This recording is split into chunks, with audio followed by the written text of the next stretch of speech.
Hello, everybody. Welcome to our first ever ttrpg Designer Spotlight, a special program where we uplift and showcase the work of game designers, especially game designers of marginalized identities. And looking over here, we've got two Vals. Isn't that right? Hello, fellow Val.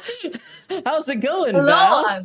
hello, Val. How it's going for you? What a It's, coincidence that we both have the same name, it's so wild how we both have the same name, am from the same country, and are both trans masc.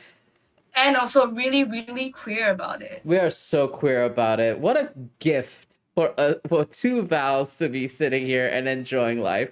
And anyways, the two Vals joke aside, two Vals, what crimes do they commit? Jokes aside, I would love to and welcome everybody finally into our designer spotlight with our special guest Valis. But before we get into everything else, I want to say for the most important thing that we would like to say about before we get started is that I and my channel stand against genocide and ethnic cleansing, and we support all oppressed peoples of the world struggling against injustice, imperialism, and colonization. Free Congo, free Sudan, and free Palestine. And with that, important statement and call to action said, I would love to introduce myself. Hello, everyone. For those of you who do not know, I am Valiant Dorian. I use he, him, his pronouns. You can find me all on the internet at Valiant Dorian or also SpiritBear. Please enjoy that lovely treasure hunt I just set you on. And tonight, I have the distinct pleasure of interviewing our amazing guests. They are a talented Malaysian artist and game designer, crafting wonderful gaming experiences in their games. Kintsugi, 22 Minutes, How It Feels to Be a Ghost, and today's fantastic feature, Starlight. Valis, why don't you go ahead and introduce yourself and tell us where everyone can find you? Hey, so hi, my name's Valis. I use they he pronouns, and as the other Val has graciously introduced me as, I'm a game designer in both ways, right? I do tabletop and I do video games. Currently, my profession is in video games, but I love doing tabletop in my free time. And you can find me at Valis Starry at Twitter and literally everywhere else. And I usually post art. I usually post tabletop stuff, and that is where you'll find my hijinks for creative works if you would like. And hijinks of creative work, please go and follow them at Valistari as well as the itch link that is linked. If y'all want to get that link whenever, use exclamation point Valis at any time. But before we get right into it, Starlight, the game we're talking about this fine morning, evening, whatever time zone you're in, is a GM-less role-playing game where you wake up in a strange, unknown world, not knowing who you are or where your home is. It's a game about building cities from memories, about the people who live in them, and all the weird, familiar things that can happen, things that will help you remember. It's a game about healing, about changing, about discovering who you are and who you want to be. And it's a game about finding home, wherever that may be. For more information about this really, really cool game, please use exclamation point Starlight to get a link to its itch.io page. And if you're enjoying the designer spotlight, yes, look at this. Look at how pretty this book is. Look at the art in this overlay. That's Valis's art. And that art is in these books. Go get it. Go support him.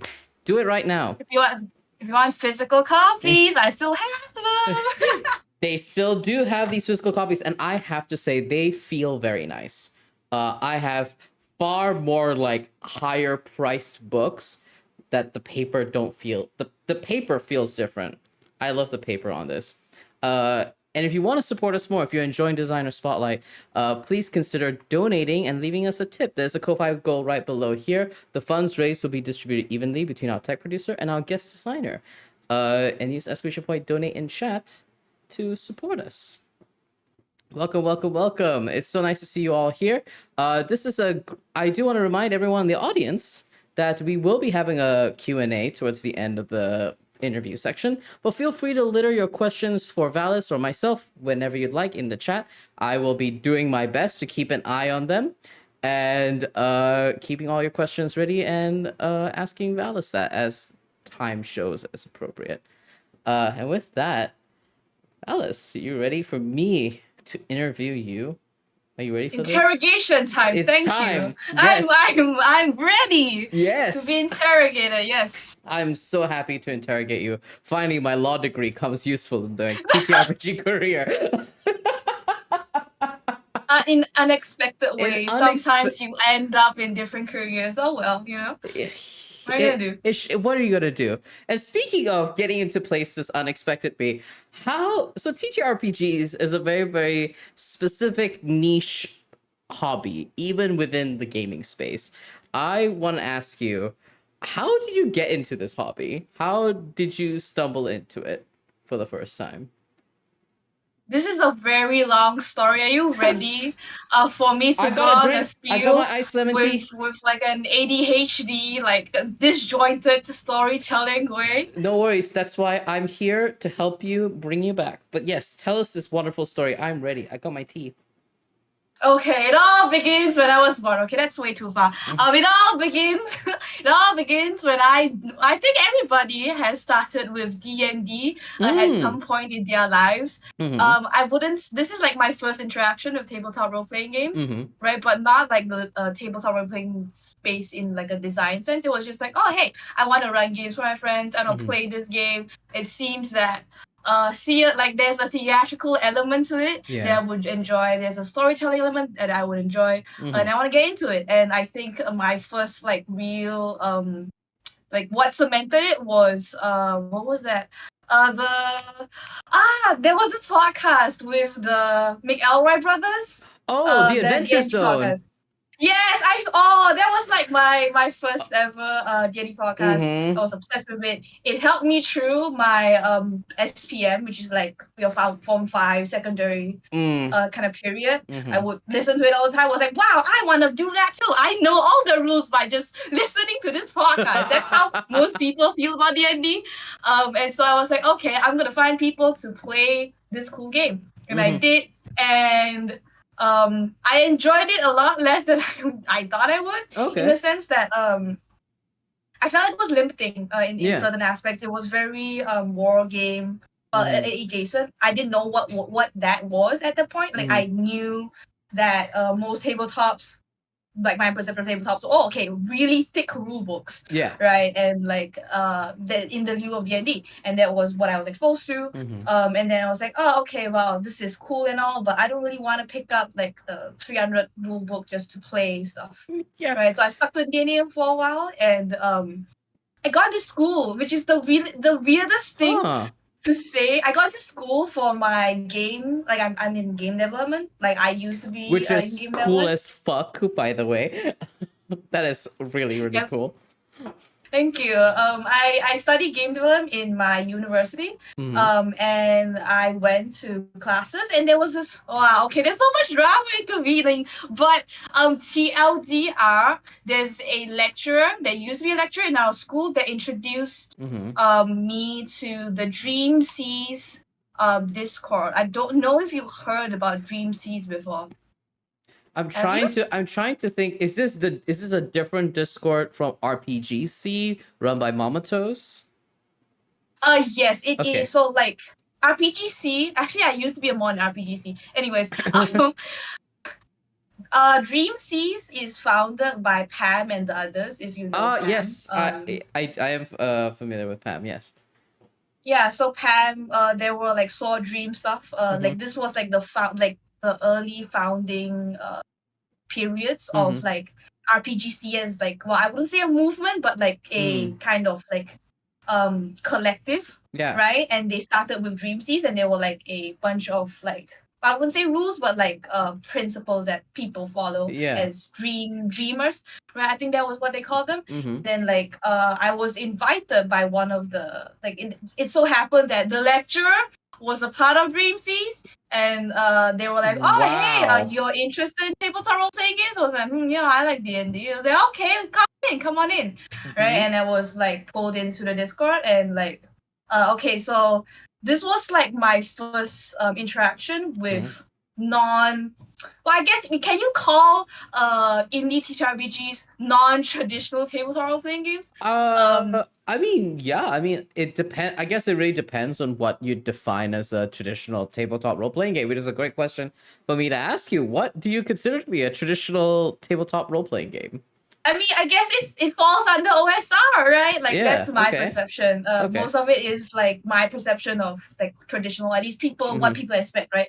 The foundation of TND, right? So a lot Mm. of numbers, combat, right? Combat. Big Yeah. rule book, like combat Roots centric stuff. in like the traditional war games of Yeah, like so like the old. OSR stuff, Yeah. right? Mm-hmm. Which is like so this was my non first my first exposure to non, well, OSR stuff. Mm-hmm. And I was like, whoa, that's cool, right? Like, and there were a lot of people that were making games that were not like Mm. D&D, right? Yeah. Because they were very small scale. Like, oh, hey, it's just a few pages. Oh, one of them were just one pages, like Laser of Feelings, right? Mm-hmm. And like, I was curious, right? Like, I looked into it and I joined like the voice calls and like the first like. So my first ever was How Lonely It Is to Be a Ghost. That was my first tabletop role playing game I wrote, Mm-hmm. and the inspiration was well, the I went to the call with Adira Mm-hmm. Slattery. Some of you might know her. Yeah. She made like I think the newest release she has is Cars V, the Mm-hmm. Mad Max kind of game. Very cool. You should check her out. She wrote a lot of lyric games. Lyric Mm. games are very very different from what you would expect from D&D. Absolutely. Yeah. Um, if you ever seen a lyric game, it's just all words, and Mm-hmm. the part of play is through reading it, right? You don't even have Mm. to play it, right? You can participate in the instructions, right? But the experience can be 100% derived from Mm. the reading through of the rulebook. And I was like, wow, what? This is a tabletop role playing game? And she was like, yeah, tabletop role playing game can be whatever the fuck you want. Who is stopping you? And I was like, whoa, it doesn't have to be a 300 page rulebook. I was like, okay, well then I was at that point I was like, okay, I wanna make something, Yeah. right? Like at that point I was like a designer. I think I was more of an artist, but I was looking to do design stuff, right? Yeah. Because a lot of the better options, or well, not the better options, but I was advised to go into art for Mm. my game development course, and I wanted to like work my design Mm. gears a little bit, right? So I went to it going, okay, I want to do design stuff. Mm-hmm. And I borrowed stuff from Adira's lyric games, which Yeah. one of it was called Moon. Yeah. Mm-hmm. And it's a fantastic game, and I borrowed a lot of the elements of just being it's very much pro centric. It's very much Mm-hmm. letting you feel things Mm-hmm. through reading, which is also part of play, right? So I took that and then I applied what I've learned through reading all of Adira's lyric games, Mm-hmm. and that's how Lord It Is to Be a Ghost was born, right? And that was Mm. like, okay, wow, I did a thing. You made a I game. posted on Twitter and people really liked it. I was like, yeah, I made a game, and the reception was really fantastic and people really supportive, and I was like, wow, this community was like, it was great, right? Because Mm-hmm. like I thought that people only wanted combat centric 300 pages rules, and I was like, okay, that's not something I can do. Yeah. But since then, I kind of delved into a lot of narrative games, like Mm-hmm. narrative focused games that don't require you to have Mm-hmm. dice or GM, because I feel like that the collaborative elements of tabletop role Mm. playing game is what I enjoyed the most, Yeah. and I wanted to deliver that kind of experience to other people too. That's incredible. That is like a very, very comprehensive. You kind of answered one of my other questions about like how you got into game design. And it seems that you really had this kind of like streamlined journey of like playing an old OSR game, aka D&D, experiencing podcasts, playing a few things, and then somehow getting connected into community, which is very, very similar to how I found the TTRPG community as well. It's like I got into the game and then I somehow stumbled into a community and felt at peace and being able to find things that I was interested in. But you kind of, a lot of folks, like you said, when they think about like traditional tabletop role playing games, they tend to think 300-page rule book, OSRs, gotta have combat, you gotta have a GM, Mm. things like that. And it's really incredible how like the first game you did is none of that. Inspired by, a peer of yours is like lyric games and things like that and is narrative heavy. I guess my question next is, did you find that daunting? Did you find that like terrifying to embark on that creative process of creating a game with very, very different standard from how you were introduced into the hobby? I think I was more liberated than anything, right? Because it's like, Oh, oh, okay. like it's not daunting. It's more like I can do whatever I want and call it Hmm. a tabletop role playing game. Mm-hmm. I think that's the main point I want to go on, because like a lot of people think that okay, there needs to be what is an RPG section, character creation, um Not me writing that right now in my combat, book. right? But like there's like a Sniped. expected kind of, I know, I see you right there. Typing out what is an RPG in my intro What is an list. RPG? Hey, you gotta make sure they know what an RPG is, just in case. Just in case. Just in case. That's awesome that you like immediately like felt liberated and were able to kind of like expand into game design in your first foray into it, able to just go into it with the like joy of just being able to put something out there. um in that sense, you've made a few games now. We've listed a few of them at the start of stream. Some of the stuff I didn't mention is that you've also done some like homebrew work for Wander Home, as part of your itch.io store. I wanted to Hmm. ask you, in your opinion, what is core to a Valis game TM? Like, what is Valis core in the way you design games? Oh man, I feel like um even in my video games you can see like a very common theme. Mm-hmm. Like the thing that I focus on, like, very I've even wrote a paper about it for my thesis. Yeah, so this is like I okay, wait, Incredible. I'll tell you. Yeah, yeah, My yeah. my Please my do. my theme is grief. Right? Grief is very central to all of my storytelling, Hmm. because grief for me is love, Mm-hmm. right? It is not about death. It's very central in its love, right? Mm-hmm. And it's a love that's lost, right? And I usually like encompassing a lot of that into my games, regardless if it's video games or tabletop role playing games, because I think grief is something that a lot of people struggle with, right? I Oh think yeah. it's also the fact that I had to go through. I mean, like the whole pandemic thing Oh was very much a grief thing, right? yeah. Like it's not even just about losing your loved ones, it's about losing experiences, losing the future, losing places, Mm-hmm. right? Losing what you feel like was important to you, or like what could have been the potential of things, Mm-hmm. right? And that's not really talked about very often, right? Like people Mm-hmm. are like, oh, just look forward, Mm-hmm. you can like just forge on, that's fine, right? Yeah. And that's like a great um kind of mindset, but there is time to mourn with the past as well, Yeah. because there is love there, right? Yeah. And that's what I want to encompass in a lot of my games. That is so cool. And those of y'all who love the power of love and grief, you should probably go and check out Transparent RPG and all transgender personal color led actual play series, where we talk about that a lot. In fact, one of the main themes for our second campaign is preemptive grief. But it is I say this in a way to kind of say I also love the themes of grief and love and Handshake. handshake. No, two vows, two trans masks, both love grief and love in storytelling. What crimes will they commit? Too many crimes to Too tell. many. No, literally, I met Valis in person during a Malaysian game designer meetup in person that we had over here, and I locked eyes with them from across the room, and I was just like, okay, Okay. okay, You queer. yeah. I I was see like, you. Hello, queer. Hi, gay. It's you. I see you. But it was definitely like one of those moments, and I was like, I had like you, Harry's like name, and obviously Aaron as well, and I was just like, I need to find these people so I can like talk about these games, and find a way to uplift your work.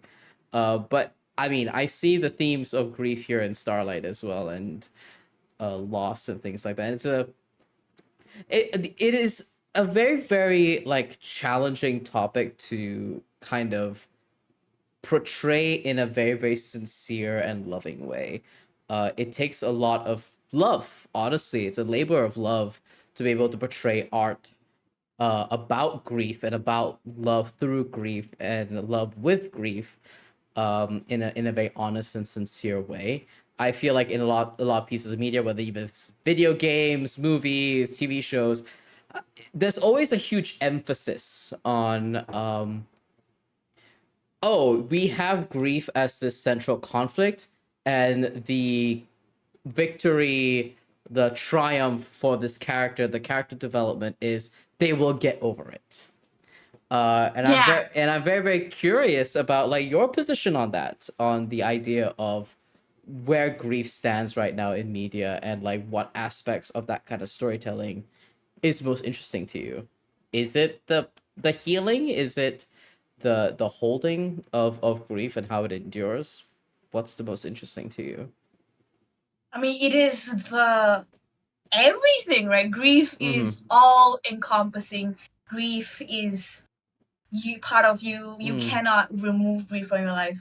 Mm. Ever since you were born, there is something that has been lost. Mm. There is just something that you have to process, right? Like I think both the like as you said previously, Yeah. how there's a fixation about moving on and like Yeah. not really dwelling on it.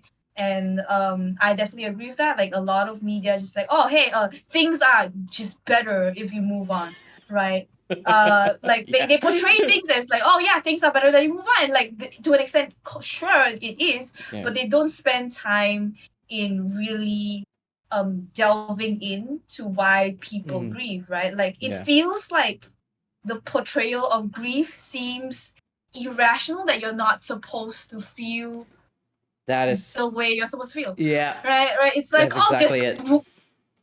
move on, right? Yeah. Why are you feeling sad about, like, Mm. for example, your lost childhood, or like Yeah. this one sentimental item? You just replace it, right? It feels irrational, Yeah. right? And that's not what we are here to do. Yeah. Like we want to deliver a message that grieving is part of living, right? You will remember things and you will feel sad about them, and you will process it, and you will get better memories. You Mm. will grieve all over again, but as long as you accept that as part of your life, like Mm-hmm. that's why Starlight is so colorful, right? Like a lot of like death based games, or like grief based games are very like, oh, black and white. I didn't want that, right? It's very much grief helps you discover yourself.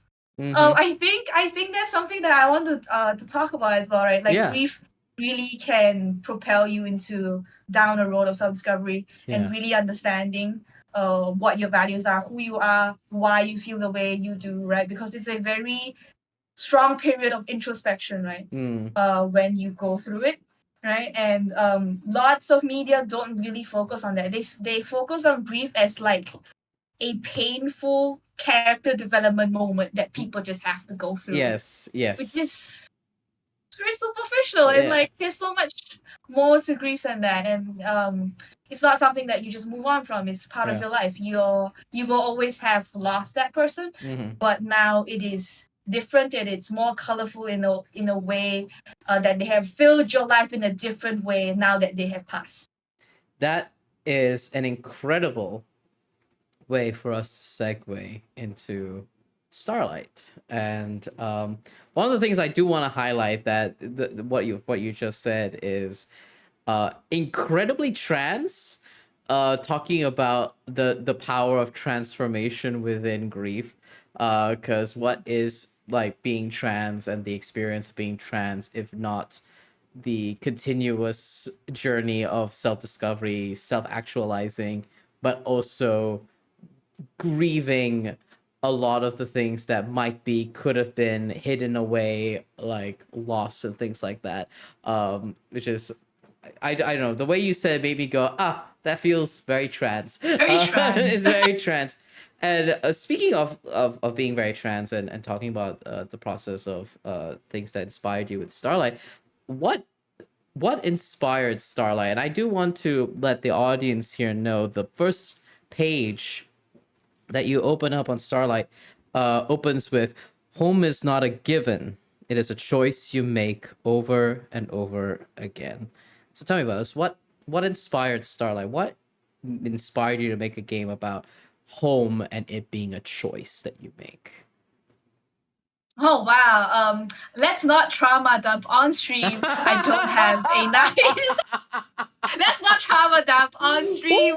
Um, I don't have like most Asian households and being trans. Surprisingly, I don't have a very nice household. Let's put it at that. Yeah, Right. yeah. And I think that especially during, so I wrote this during the pandemic as well. Mm-hmm. Um, so there was a lot of like being stuck at home, right, Yeah. and having to deal with the less pleasant parts of being at home all the time Mm. because of external stressors, Mm-hmm. as you can guess. Yes. And that that kind of situation made me go, okay, well, I think at that point I was still grieving as well, like Mm. grieving the potential of I had a lot of grief during that moment because we had so much plans, right? Me and so I was that was like the end of my foundation, and I was Mm-hmm. going into my degree, Okay. right? And me and my friends had so many plans. I was like, okay, I'm going to make the best gay game, like okay, video game, which Yeah. you can also check out, but I'll show later. Um, Yes, we please. were gonna make a really gay game because like half of my team was all queer, Mm-hmm. so like I wanted to make something that represented myself and the people around me, and in a meaningful way, right? I was like, okay, yes, here we're going to like do all of our work in this one like apartment that one of our friends had Mm-hmm. was living at, right? Like we had so many plans, and then pandemic happened, and we no longer have that apartment anymore because they had to move out, and like a lot of like living arrangements were Hmm. split apart, Yeah. right? And so a lot of like my grief, like I cry, I don't know why this is a weird thing to say I cried about, right? Oh, I don't get to make games in my friend's apartment anymore. They're not dead or anything, it's just that we can't Yeah. do the exact things that I was like really looking forward to, because Hmm. this was something that I wanted to do like Yeah. really really badly. It was very important to me, and I grieved for that, right, during the Yeah. pandemic. And this was during the time I got into the space, Yeah. and felt home, felt Mm. community, felt like I was in a place where I could express what I felt, and also kind of communicated that Yeah. to other people through games, right? Yeah. And this kind of made me want I think I'm gonna shout out to Lexi, who Lexi is also another person that is very important in my life. She wrote, actually, she was the one who suggested me to write "Home is not a given. It's something you choose again and again and again." She helped me with that. And like she was the one that really made me feel like I was at home in the tabletop role playing space. And also It's she edited the awesome. game. Just letting you know. I'm here for shilling my friends. But yeah, Go follow them they at Lexi the Fae on social yes, media. Lexi the Fae. But yes, because of the community that the tabletop role playing game community gave me, and specifically RPGC, because like wow, RPGC people are so friendly. They are like Yep. constantly finding people to shill. Like they're Yep. just very supportive of any type of RPGC games, because like we have unique voices that can only like stories that can be told through the lens of an Southeast Asian, right? Because like Yeah. it's uniquely traditional cultural context, and Mm.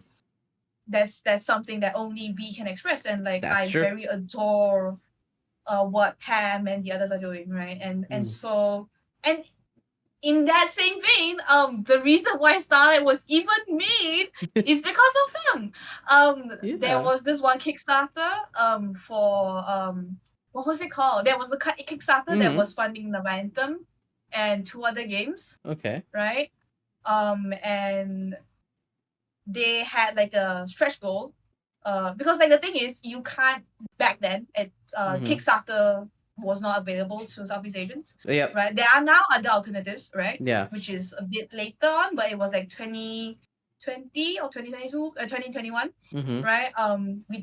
They didn't have like Kickstarter alternatives, so they approached Sandy Puck Games, who Mm. made Monster Care Squad, and they kind of like worked out something so that the Sandy Park Games could like hold put out a Kickstarter for all three games, right? Mm. And then in one of the stretch goals was hey guys, we are going to use this money to fund 10 other RPGC creators. We're just going to give them money and they're going to make a That's game, right? And it's going to awesome. be included into like the bundle of like three other games, right? So they were like you would be getting 13 games, right, out That's of like the awesome. Kickstarter if it funded, right? And Yeah. it definitely funded. That's why I Yeah. have made Starlight, right? So it was like a fantastic place. I was approached by Pam. Pam was like, "Hey, do you want to make a game? You are in the RPGC scene and you make games, so why not, right?" Yeah. And I was invited, and like I was like, okay, well, now I have to figure out a game idea. Mm-hmm. And this is what I came up with because of like my circumstances of being in the pandemic, doing stuff in the community, Mm. feeling like I was at home, right? Mm. People being supportive of things that I really enjoyed and found important to me made me have that. And acknowledging that grief is a part of that journey, Yeah. right? I think that's also very important to me Mm. as well. Because it's not just, wow, everything is fantastic. Wow, my Mm. life is just going great. There was grief in Yeah. that journey, right? Yeah. That brought me here. Yeah, exactly. I mean, that it was going through that grief of like I mean, we all can probably empathize with the amount of disruption to a lot of plans in 2020. I myself, I was living in the States, I was working in the States back then, and then I had to leave because pandemic and everyone was being called home, and no one wanted to continuously sponsor my visa. So like the idea of like grieving disrupted plans and disrupted ambitions like definitely resonates with me. Uh but I'm also really like happy that you were able to join in and make it an incredible game of Starlight. And we are gonna get to talk more about Starlight in a moment. And one of my first questions I wanted to ask is, uh, this is a very, very interesting system you've chosen for Starlight. It is based around playing cards. And I wanted to ask you, as a game designer, when you are deciding that you want to make a game, you sit at your desk, you say, I'm about to make a game. What was the thought process of choosing this? I hesitate to even call it a system, but choosing this Cool. structure, what even is a system or lack of system, like what pushed you to make the decision of this is going to be based around playing cards and the suits and the deck. So at the time, I think I was like looking through a lot of other narrative Mm-hmm. games, right? Like narrative heavy games, GMless games. A Mm. lot of use playing cards. Some of them use tables that you rolled with. I feel like I wanted some tactility to like Mm. the dice has the tactility, but like cards have like a like I was focused on the taking, like if you like the rule set, right, is where you have to play cards, right, Yes. to enact an action. I feel like that kind of physicality was Mm. something that I was trying to deliver, Mm. right? Like playing cards, of course, there's like the, oh yeah, I could give you the boring, oh there's like statistics and the probability stuff, which is not fun. um right? Like that's not great to talk about. Sure, there are those things, but I Yeah. was mainly focused on like the like what I would feel like if I played this game in a physical space, right? You could Yeah. 100% play this in like a virtual space, but it would be a bit different because like you are holding the cards, and like when Mm. you say hey, this really bad thing is gonna happen to us, and you play that card Yeah. and you see people's like reaction to Yeah. what you just recommended or like said that the story beat is going to. Yeah. It's like wow, oh that, you know, it's a different feeling Yeah. from just like rolling dice, which is like, oh okay, this is not what you expected, right? Yeah. But like this, with playing cards, you are making the conscious decision to do something. And I really Yes. like conscious decisions when it comes to tabletop role playing games and collaborative like Mm. storytelling, right? Because it's like you are not letting, well, no like offense to like chance based games, Yeah. but I enjoy very much the active, I'm taking the L or I'm taking the W in certain things. Um you know, like it's Let you me. are actively performing, right? You are Yeah. actively No, you're trying to right. storytell. You're saying this to the right person. Is why I'm laughing. I'm just like, I cannot emphasize enough how much of the correct audience you're saying this to. You are the preacher. I am the choir. I hear you. I see the truth. I see the gospel in front of my eyes. But I love that. I am a player of many games and many systems, and I love card-based games. It's not. I like little things. I like having a little thing that I can like spend or like execute in a thing. And I do love dice, but I do resonate with that idea of like, yes, there is like chance, and playing with chance and risk and reward is still inherently a very, very different experience to Mm. playing a game where you as a player alongside the people that you are sat at the table with consciously make a decision that impacts everything, like you said, taking an L or taking a W. And speaking on that, like table dynamic and these players making conscious decisions of how they're going to propel the story forward or hinder it in some way, I wanted to ask of you about your decision to make this game a GM-less game. Like what, how is your perspective as a game designer of like games that are GM focused, games that are GM-less? What are the benefits of one or the other, and maybe why you've chosen Starlight to be a GM-less game?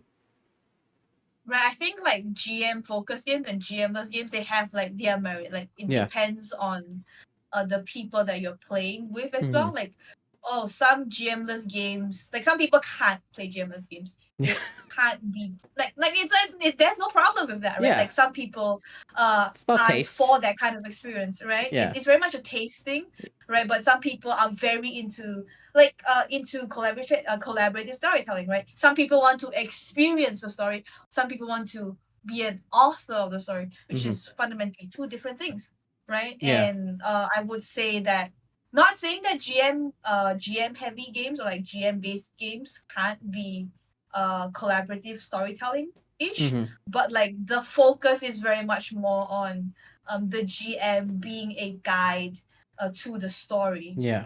right? They facilitate the story, right? They take like they like little, it's a little shepherd, you know, taking care of Mm. the flock, right? Like Yeah. while for GMless games, it's like all of you are here to write a story together, Mm. right? And you're experiencing the story as much as they are, and they are giving you like a feed like it's a feedback loop, right? Like, oh, Mm. you're building off the other person, and the other person building off them, and then it's like a little nice tower at the end. Mm. um so that's how I do think when it comes to GM and GMless game, that's how I perceive them. Mm. And for Starlight, I wanted the thing is, right, this is about self-discovery, Yeah. this is about authorship, this is about learning who you are. I felt like that journey was best encapsulated Mm-hmm.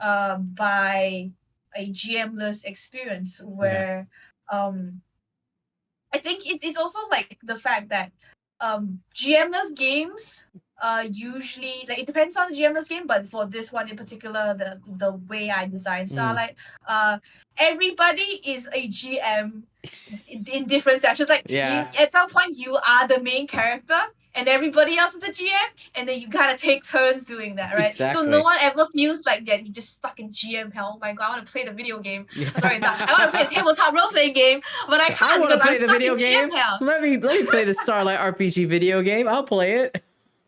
That sounds like Yeah, fun. I'll make it. I'll make it Yeah. with my video game designer Yeah. certificate. Yeah. I love that.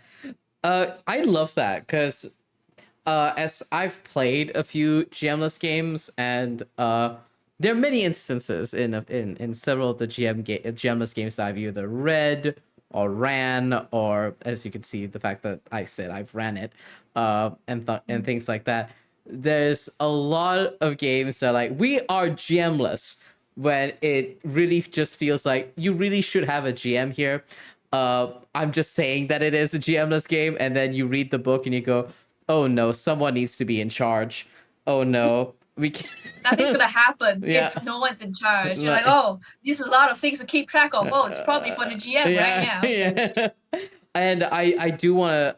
We'll probably talk more about this when we get into the mechanics of Starlight and kind of like the genius in the way that you've able to kind of like really make this truly a GMless game. This game cannot be GM'd. I cannot stress this enough. I've read the book cover to cover about 3 times. That's not how you play this game, and you've managed to like really marry those into the narrative space, into the themes of your game very, very well. And speaking of Starlight and mechanics, we are reaching close to 11:30 for the folks right now.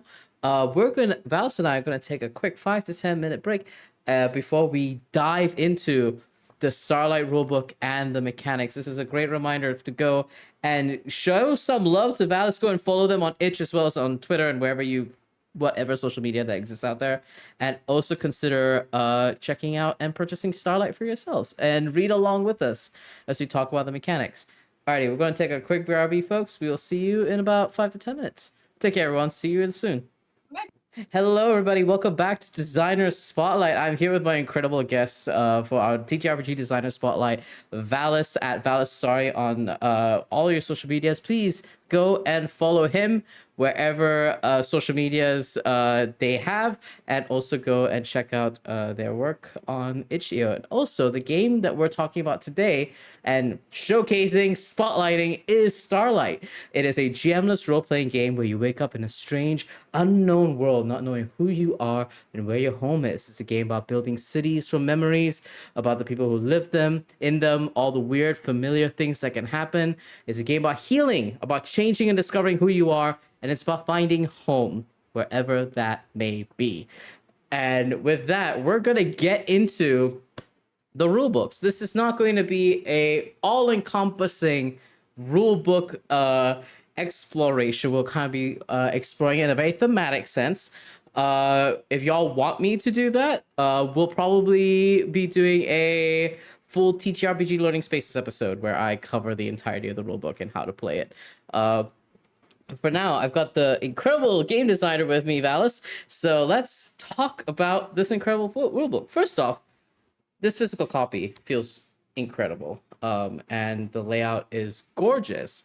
And I just really love this because a lot of the stuff that you set up in this book is so thoughtful. And one of the most thoughtful things that I saw, and I was very heartened to see, is the page about safety tools. Not many rule books set aside a page, and you set aside like 2 pages talking about safety tools. And I wanted to ask you more, like on your side as a game designer, of that choice to include the conversation about safety tools within your game itself. Because usually the conversation is about, oh, you, the player, or you, the GM, should run a session 0 before you play with people. So I wanted to ask about like your choice about including safety tools in your core rulebook just from the get-go. Like, there's a specific reason why I did do so in length.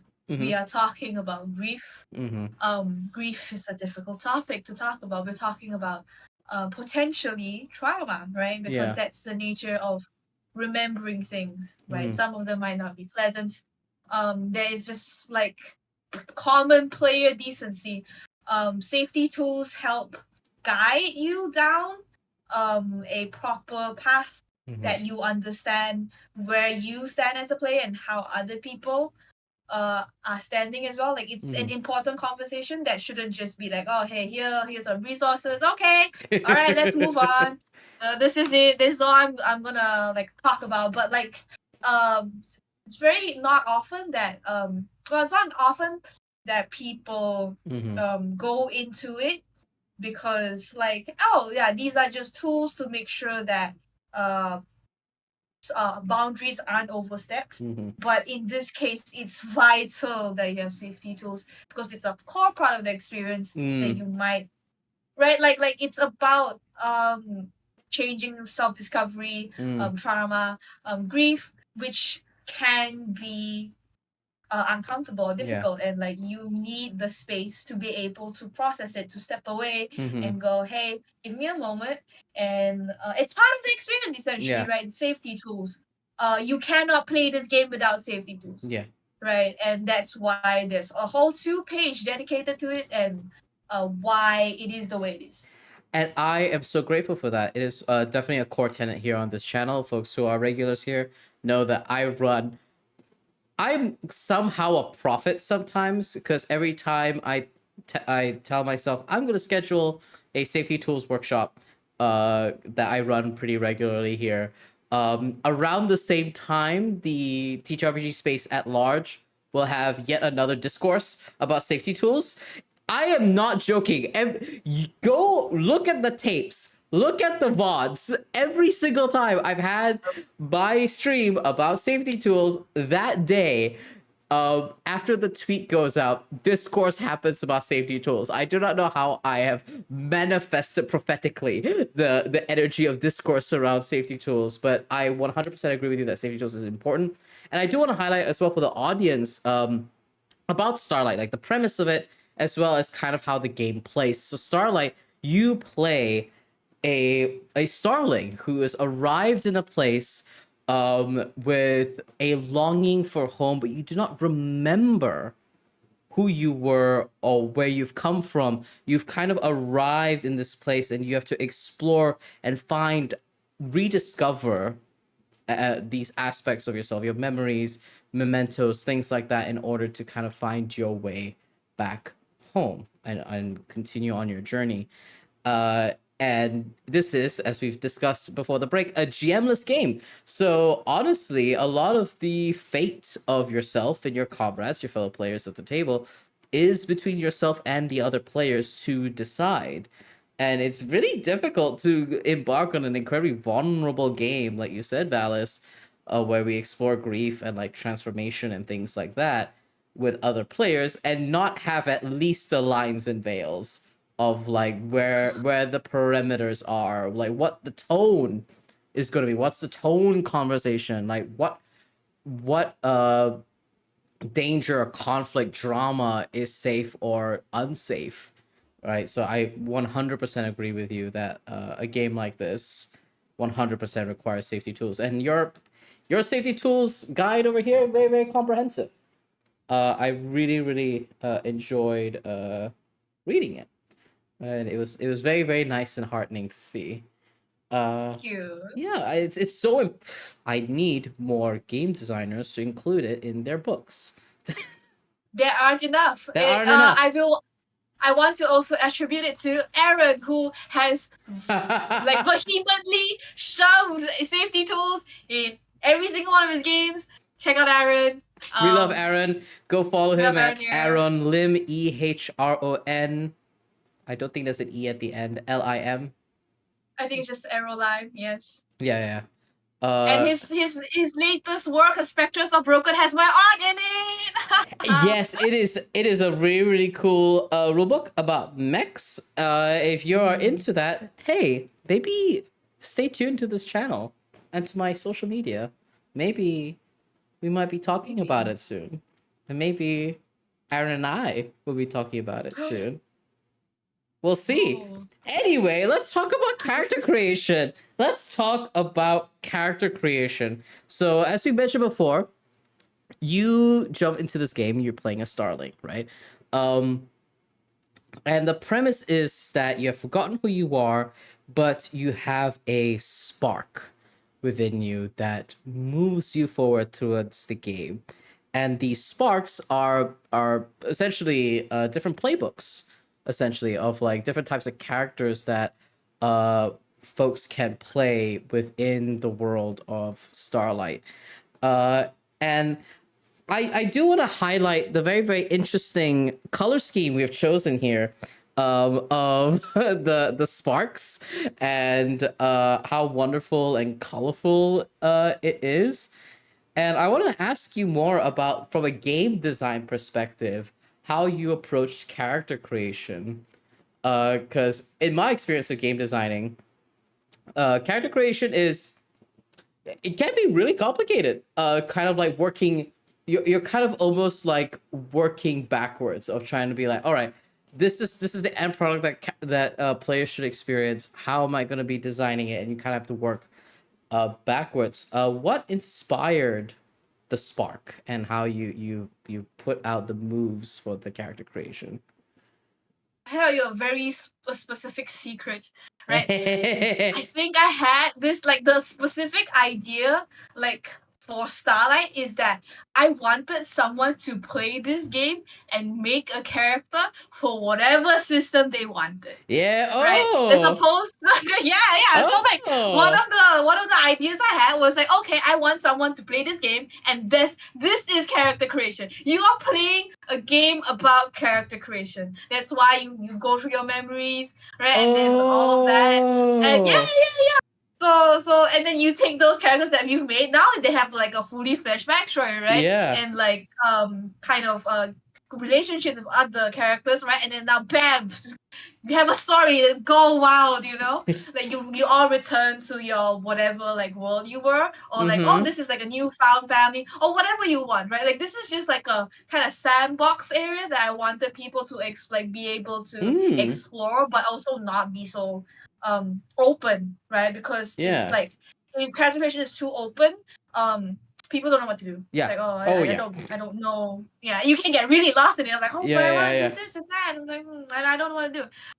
So like, yeah, this game was technically in a sense like the idea in my mind was like, oh, it's partly a character creation game. Another Mm. game that is kind of similar, where it's a world creation game where you play through the Ah, game to yeah. create a world.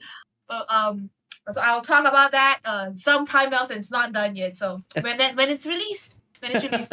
But yeah, games that are prelude to other games have like a specific I'm very fascinated in that, right? Like because like character creation in some aspects for some games can be very boring because you're not really interacting with people. Yeah. Um but for Starlight, I had the idea. Okay, so like it's based on playbooks, right? And then Yeah. you have the different colored sparks. Yeah. Um so for the sparks, it's very much like the core of your being that Mm. changes, right? Like I think I want to highlight the Mm. fact that sparks are very malleable, right? Because you Yeah. as a person changes across time, right? And therefore the colors might change.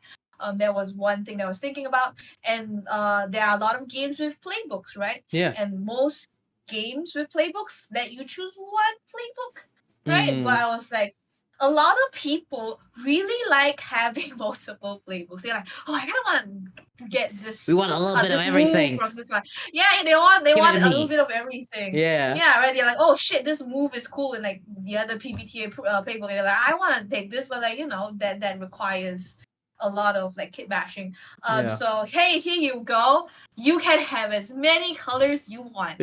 These are meant to be modular in a very it's more of a like when I approached this, I was like, Mm-hmm. okay, what aspects of a personality or a person can have, right? And like a lot Yeah. of these are very much things that you can develop over time. It's not like, oh, you want this archetype, forever, Mm, right? And, like, this is not something I want to emphasize that Starlight is about change, yeah. right? And so therefore a lot of the spark colors are things that can be changed. Yeah. And you I mean, just the way you've designed it is pretty genius in of itself. I mean, a lot of the things that a game about fundamental change, I think, can be really daunting, especially to like players, because you make your little blorbo, you make your little meow meow, right, and then you go, oh no, change, right, and it's terrifying, right. But creating a game in which one of the fundamental themes is transformation and transformation and change and growth, and within the character gen itself, you have descriptors for these sparks. So, for example, white is open, curious, inquisitive; red, bold, passionate, resolute; green, nurturing, supportive, sincere. These are incredibly specific values, but they're also, like you said, very malleable. They're very open, and you can stretch what that means and how that changes.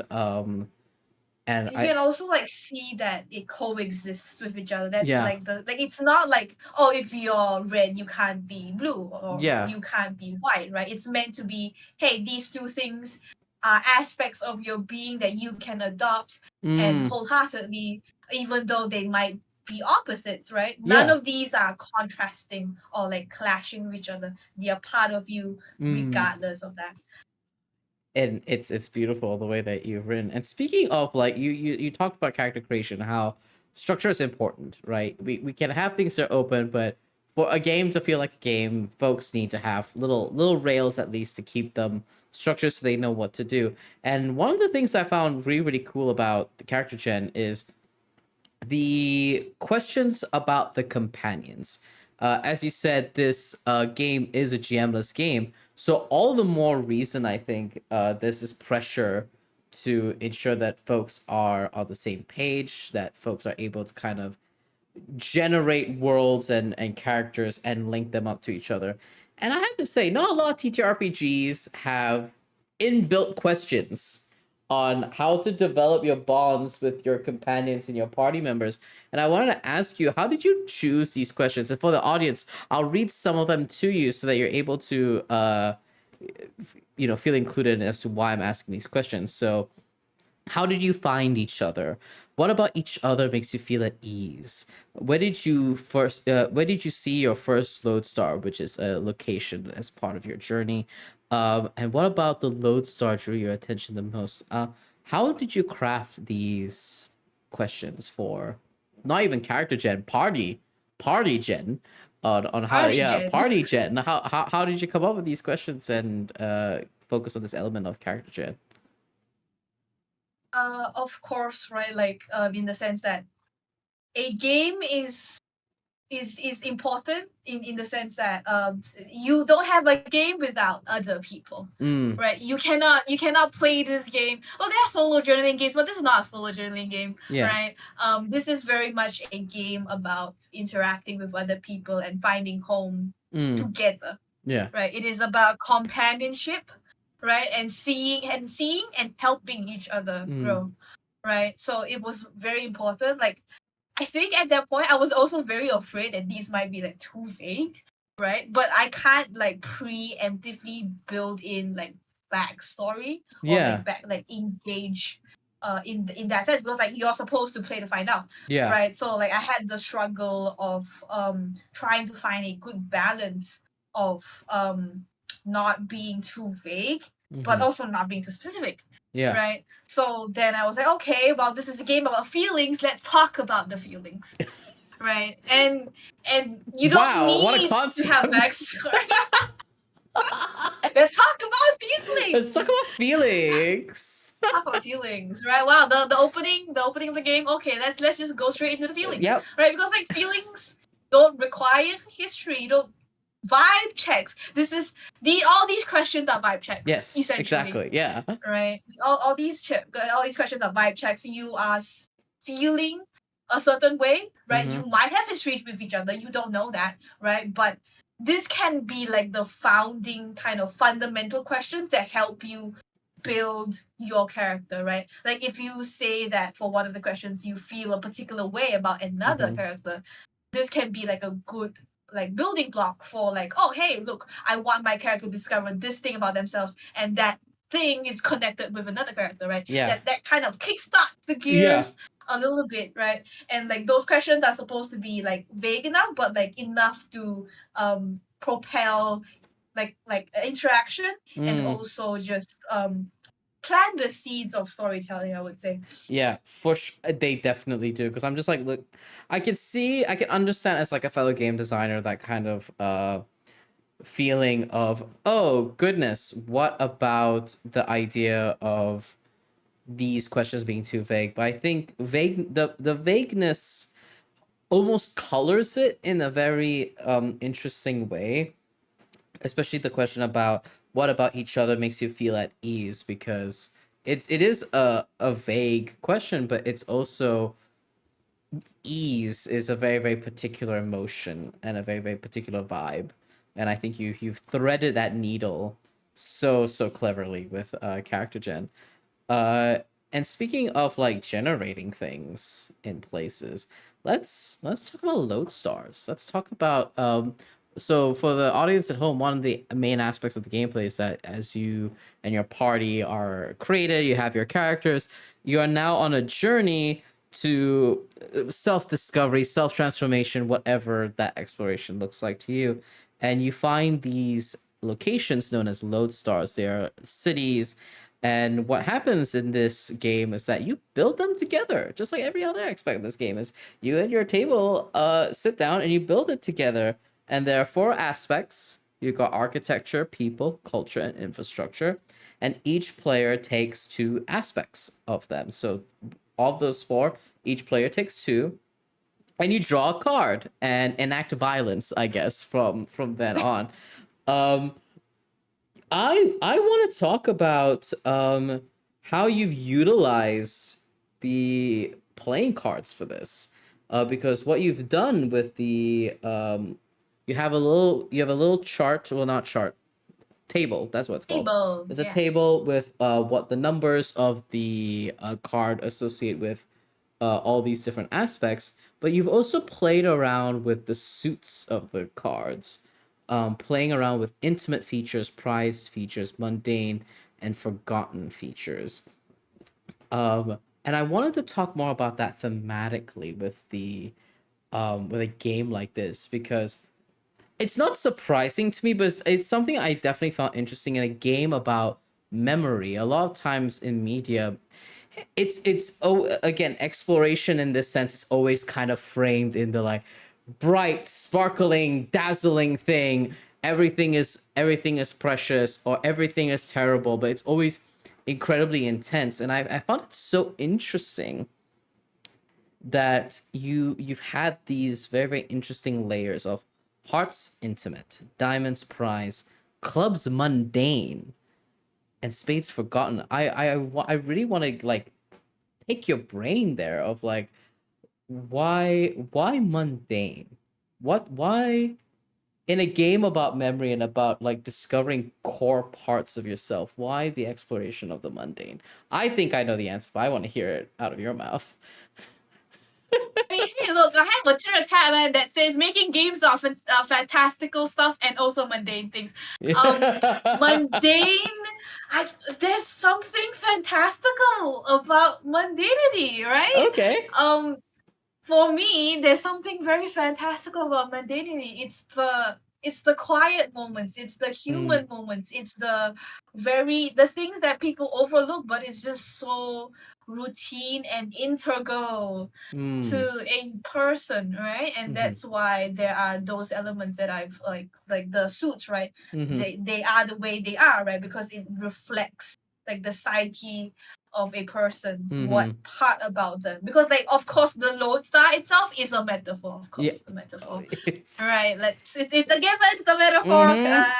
A Right. metaphor, you say. And a metaphor you say. Oh, Mm-hmm. I can't believe it. A game about building cities out of a memory is a metaphor. Nah. Mm-hmm. Um but mundanity is such an important part. Like the thing is, not everything in our lives are excitement. There are Yeah. very, very routine stuff Mm-hmm. that like fade into the background, in like a usual sense. But when you're rediscovering yourself, right? Like when you are learning about who you are, the Mm-hmm. mundane parts stand out in the sense that they define how you were, what you do, and what you like. You might even find it defining your values, Yeah. right? Because mundanity is routine, and Mm. routine is consistency. And the things that you continually do, regardless of anything, defines you as a person. That's true. Right. And Yeah. so that is something that like I wanted to focus on. Like I don't know, like mundane and forgotten things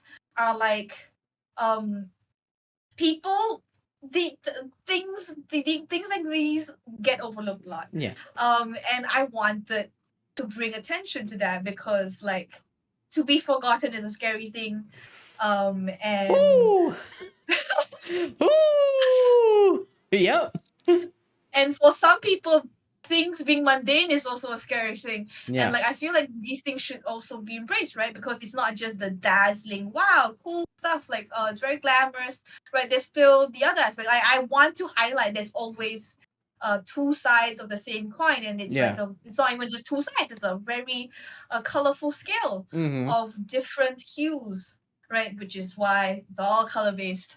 um it's part like there's a spectrum of like memories that you can experience, and right, Mm-hmm. and it ranges from intimate to something that's glamorous Yeah. to something that's mundane, Yeah. right? There's it's not always glamorous, it's not always, and like some people might find it, oh okay, well this is kind of boring, but like when you kind of dig deeper into it, a lot of like mundane life is interesting, right? How Yeah. people carry out their routines, why they Mm. do the things they do, how is it rooted in cultural influences, how is it rooted in Mm. generational and historical influences, right?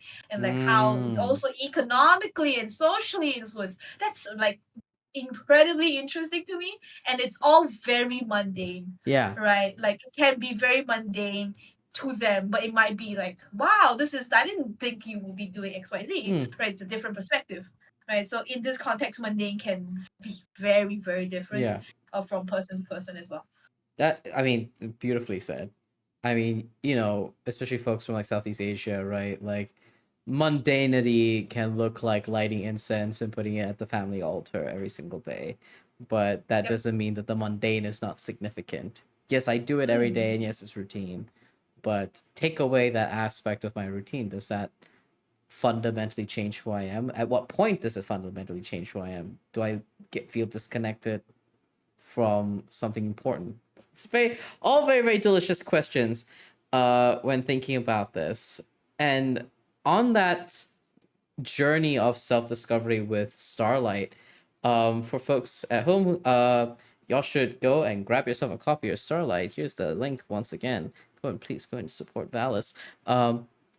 But on the topic of the journey of self-discovery, obviously with any game there's got to be conflict, there's got to be encounters, there's got to be excitement thrown in there, and a lot of these are at the behest of all of the other players that are at the table with you.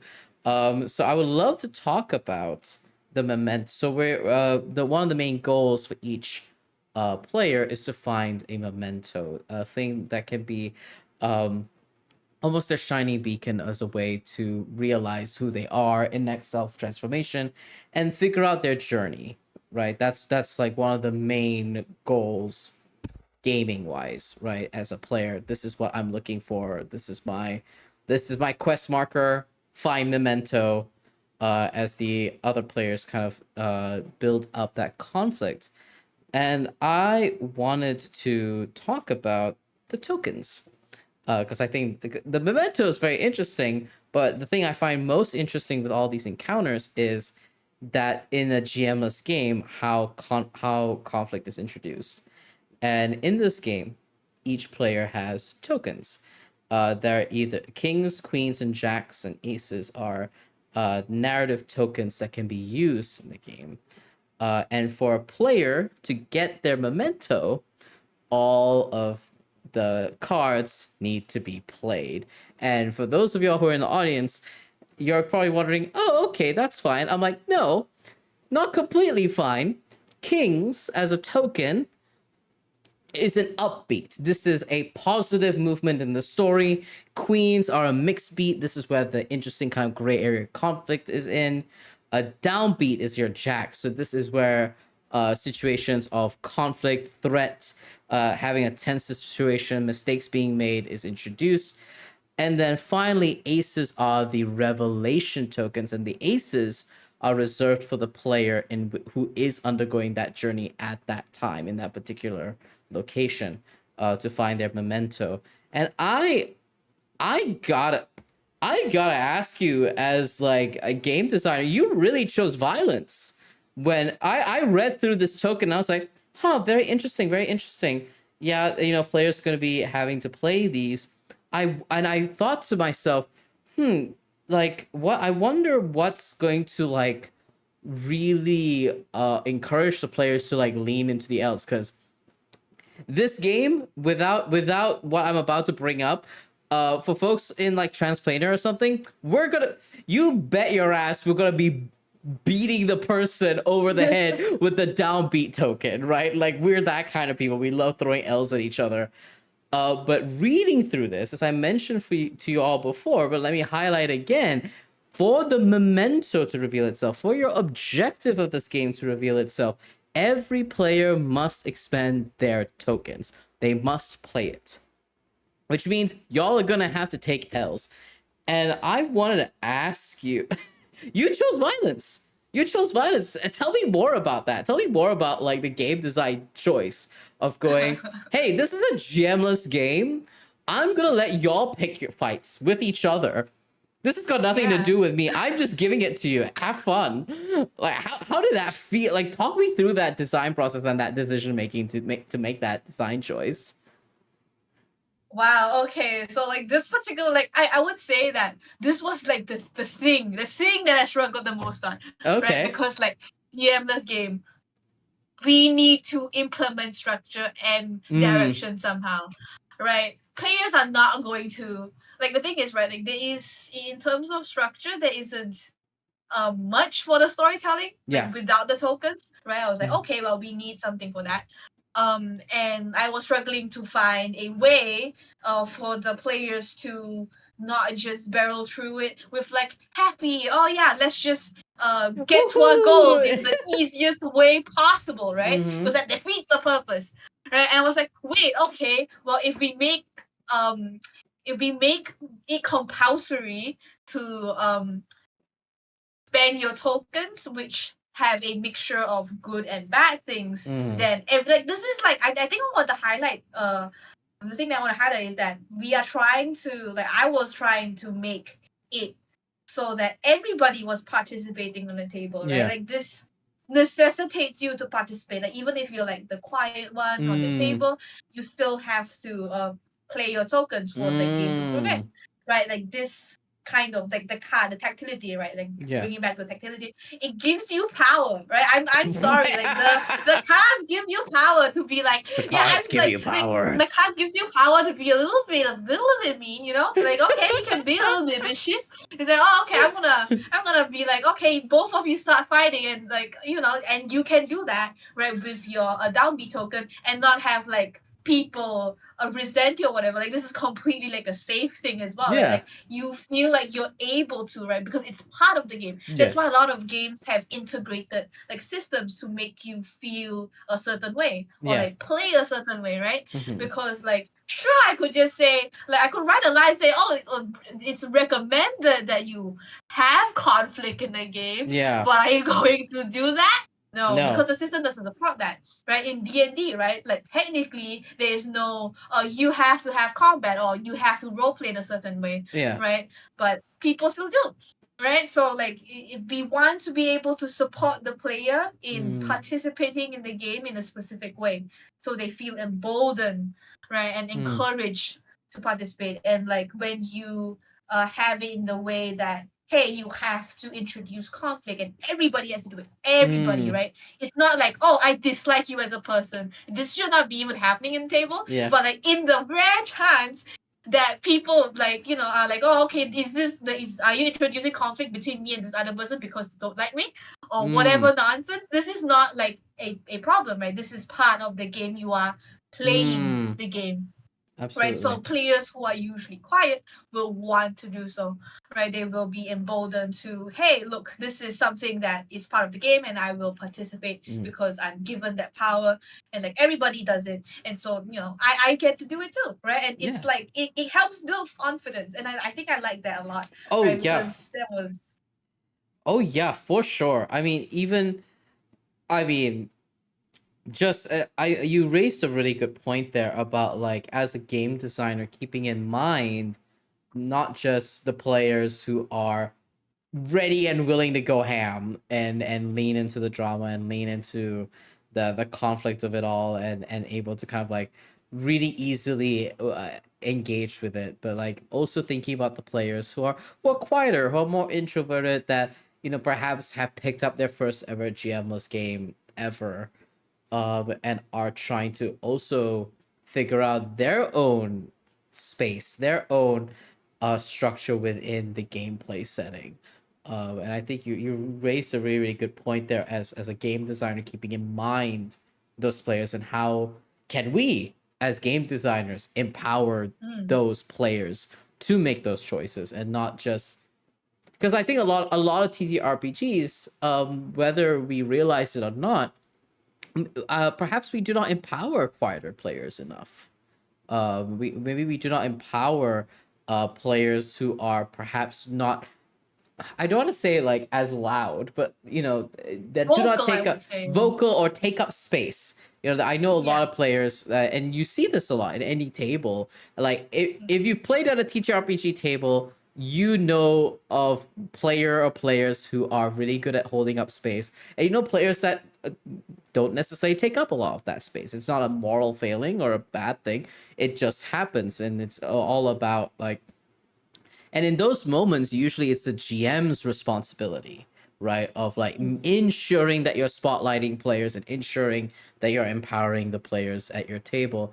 And in a GM-less game, there's the conflict, I suppose, and you've kind of like really cleverly and really expertly noticed that importance and that conflict and are able to kind of like empower those players. So you've given me a lot to think about as a game designer of how do yes. I in my game. I'm For those of you who do not know, I'm making a game about weird beasts. It's very, very fun. But reading this and hearing Valis' thoughts has already got me thinking, oh, how am I empowering players in the way to lean into some of the aspects of the game? Um, and if you are also having many thoughts, please consider throwing your questions in. We will be having a Q&A towards the end of the game, end of the session. Um, Speaking of conflict and structure and all these things, the next section of gameplay, once a player acquires their memento, is they have to make a choice. They have to choose between embracing that memory or rejecting that memory. And a lot of this is it stems from, again, your questions that you have set up in recovering your memory. For those of you who want to know, I'm not going to read out all of them because there's quite a few, but you have to pick two of the prompts to answer about this memory. And let me tell you the ones that did emotional damage to me just reading them. It is, how did you lose this memento? Who shared this memento with you, and what do they mean to you? And why did you abandon this memento? Why did you give this memento away?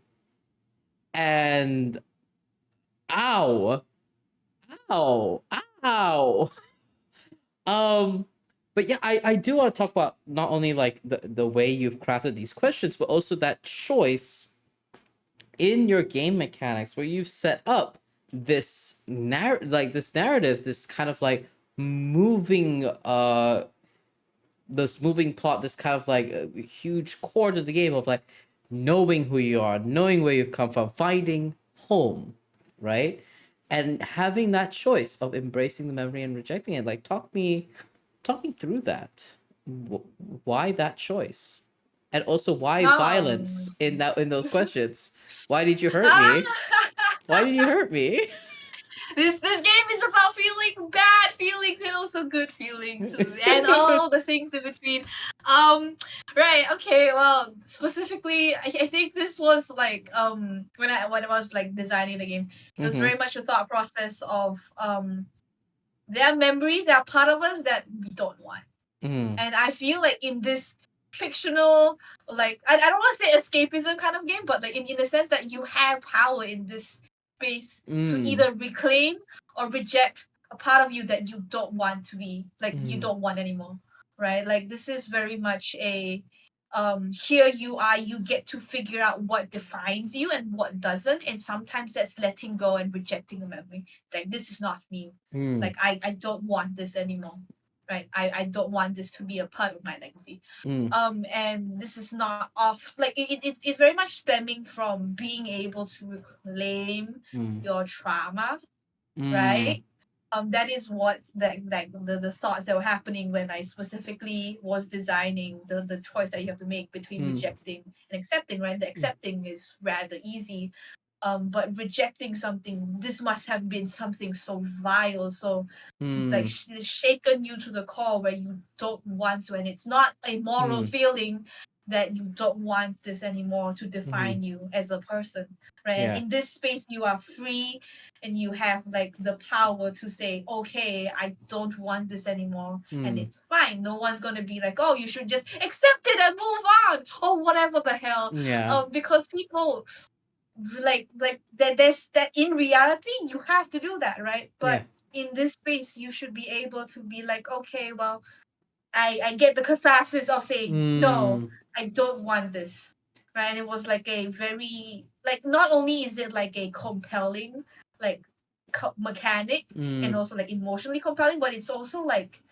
I feel like it can give people catharsis, right? Like I Yeah. think one thing that I do like about when I game design, I do like trying to keep in mind is to somehow bring catharsis to Mm. my design choices, right? Yeah. And this is definitely one of them. Mm. I I love that, and I do want to bring up this aspect of the mechanics for the folks at home.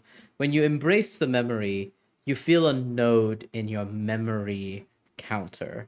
When you reject the memory, you feel a node in your journey counter in your character sheet.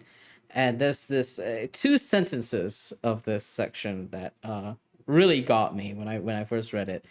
When the journey counter is filled, which means, you know, when you most likely reject more than you embrace, you know who you are. When the memory counter is filled, you know of the way home. Which to me, the juicy narrative space that fills, and I think I love that because it is, again, it's like not, you framed it as not a moral failing. You successfully done that. Like both of these outcomes are good outcomes. They are necessary outcomes. They're outcomes. There are outcomes, right? And things that you partake in the transformation. And these are incredible. And I really like this mechanic. And there's something extremely trans about self actualizing and Yes. reclaiming and choosing the kind of person that you are or will be or have been, and it is delicious. I think it's very very delicious. It's extremely queer, and I do want to kind of like, before we get to other aspects that are also very queer literally after this, I do want to talk about what does it mean to be a queer game designer, and what does it mean to make queer games, because in my perspective as a queer game designer, it's not just about, ah, the horses in this game are gay, right? It's not just about, oh, hello, I'm a flaming homosexual and I've written this game, right? There's a, in my mind, a queer game is a game that within the very blood and fabric wordings of the way you've written the narrative space, the negative space, the design space of challenging status quo or challenging the way in which we've built structures. And I would love to hear your perspective on what is a queer game, what makes a queer game, um, and how have you approached creating crafting queer games?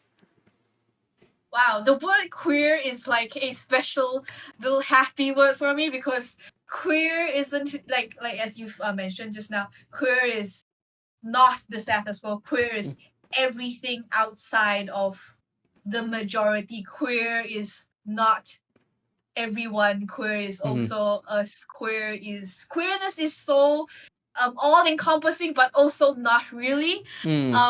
And that sounds confusing, but I'll explain later. But queerness is such a it's a fundamental experience that outcast feel. It's not just like, oh, queerness in a LGBT way. It's Yeah. queerness in a my life experiences isn't like a majority of other people, right? Mm. Queerness in the way of the way I perceive the world is different. Queerness in the way of language, queerness in the Mm. way of like a lot of things culturally, right? Mm. It's not just limited to a your identity, gender identity and sexuality. It's how you go against what is perceived as a norm, and like that kind of fundamental transformation that you have to go through to realize the queerness of everything, because most people come into things Mm. and they understand, oh, this is how it's meant to be, and it takes effort to be queer. Yes. Right? It's very much a I am like I am under this is I put in the work to understand myself, and this is not me, right? This Yeah. is not me. Everybody else, I'm not like everybody else, and that's fine, right? Yeah. And that kind of queerness, that is encompassing a lot of experiences is what I want to put into my games, right? Yeah. Like the way narrative storytelling approaches things Mm-hmm. is where a lot of the times it's like, oh, but off is it not focused on things like Mm-hmm. quiet queerness, Ah. just queerness in existence, right? Mm. It's always some grand gesture of queerness, or like Yeah. a very up and front and center, oh, I'm gay, I'm a Yeah. flaming homosexual, you Being know. loud, proud, like being like loudly queer and like loudly kind of like dismantling current status quo perspectives, structures, oppression, all that. Oh, quiet queerness is really ooh. Yeah, and I can see the merit in like the loud queers, because like Mm. that's it can push movements and everything, but like we are not given the space to be us. Mm. It's just Yes. queer in a space of non-queers, right? And that Mm. can really like we can't just like our like living, we can't just live as activists like the end for our entire lives. No one, no, not every queer has to be an activist, right? Like they can't just be like Mm. the loud queer Mm. all the time. Like Yeah. it's great that you want to be, but you there's no like internal engine where you have to be, Yeah. and like queer people don't just get to live, right? Yes. And queer people don't just get to exist. And like a lot of my game design or just game principles involve with involve like being a person, right? You Mm. are queer, but you're also a person, right? And you are Yes. experiencing these things, and the things that you're experiencing are fundamentally queer because of who you are, right? And that's Yeah. why there's the transformation Mm. that's going on. Yeah.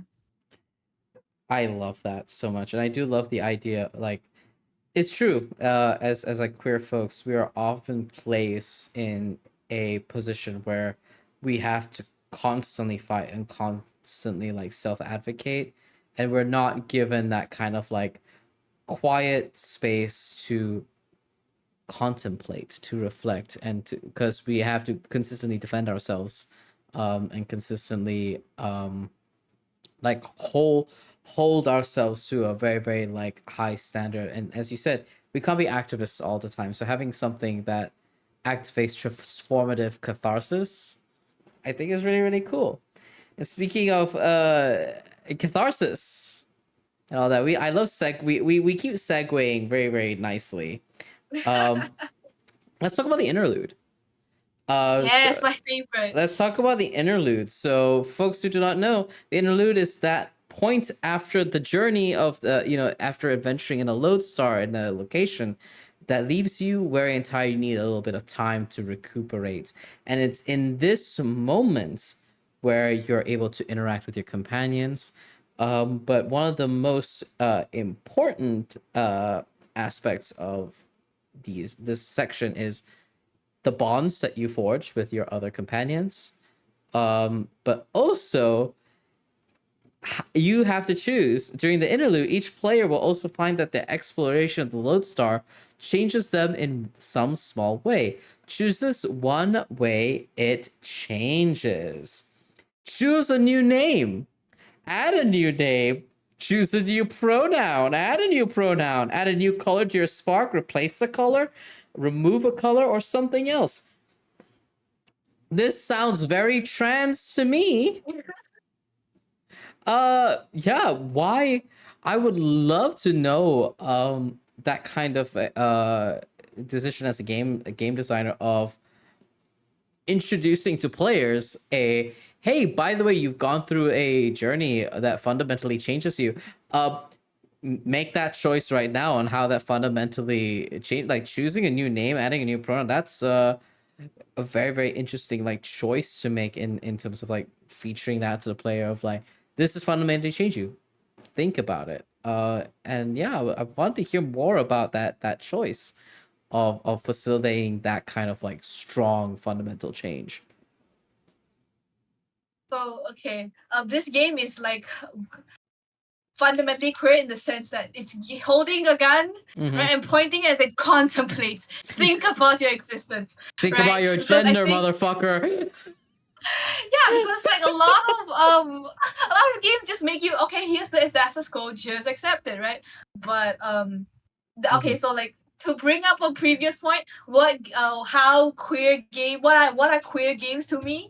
Are games that make you like think and contemplate about yourself and the Mm, people around you and how things are, yeah. right? And that's how you go against the status quo, right? That's how you Yes. understand this the status quo, right? Mm, And that's fundamentally queer, right? yep. Because you realize that, this is that's cool, and you're like, okay, no, I don't want any of that. I want to be something different. Yeah. Um, right? And so that kind of like brought over to Starlight is Mm, this is how it manifests. Like the thing is about Starlight, right? As like starlings, mm-hmm. nothing is set in stone. You don't know who you are still. You only know that at the end of your journey. So like you have the freedom to Mm-hmm. change your name, be a different person, or you feel like this has changed you in a way that you want to be a different personality or add upon it, or like Mm. change your pronouns, a new name or Yeah. additional name, right? Now you have two names. Who says you can't have two names?